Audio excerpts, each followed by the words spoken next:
मैं समाजवादी पार्टी से जुड़े हुए मित्रों से कहना चाहता हूं, भारत की विरासत पर आप गौरव की अनुभूति नहीं करते? कम से कम जिनके नाम पे आप राजनीति करते हैं उनके विचारों को ही मान लेते। डॉक्टर राम मनोहर लोहिया ने इस बात को कहा था कि भारत की एकात्मता के 3 आधार हैं, श्री राम, श्री कृष्ण और शिव शंकर, भगवान शिव।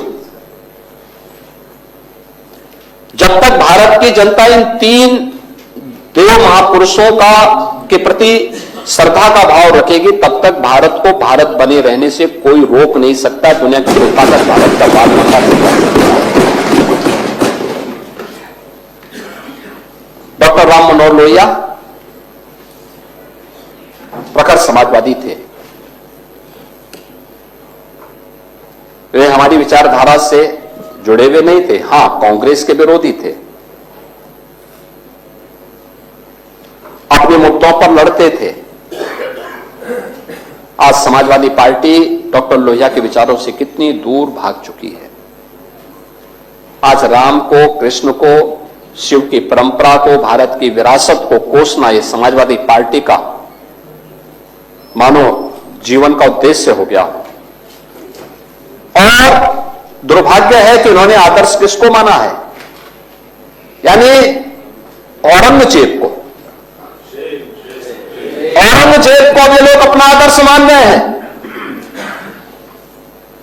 औरंगजेब का पिता शाहजहां अपनी जीवनी में लिखता है, अपनी आत्मकथा में लिखता है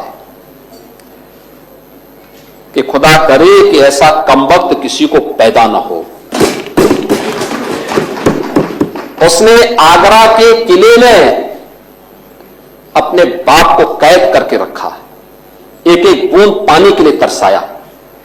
और अगर इनको औरंगजेब पर गौरव की अनुभूति होती है तो ये लोग कम से कम पटना की खुदा बख्त लाइब्रेरी में जाकर के एक बार शाहजहां की ही जीवनी को पढ़ लें, देख लें, उसकी पीड़ा को देखें। हां, जिनका आचरण औरंगजेब जैसा है वे लोग औरंगजेब पर गौरव की अनुभूति करें, लेकिन भारत को कम से कम इस पर न करें। और समाजवादी पार्टी को इसका जवाब देना चाहिए। भारत की आस्था पर प्रहार करने वाला दुर्दांत, धर्मांत, क्रूर शासक, उसको समाजवादी पार्टी आदर्श मानती है।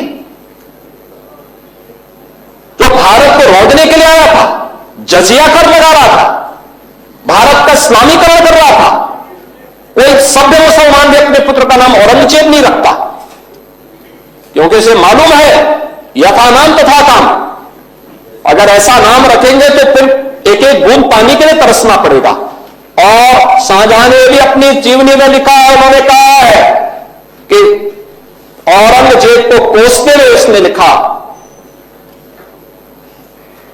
कि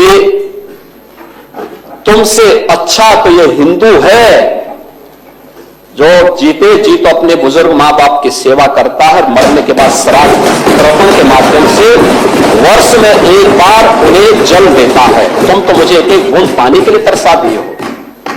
अब समाजवादी पार्टी यह तय करे, एक पटना की खुदा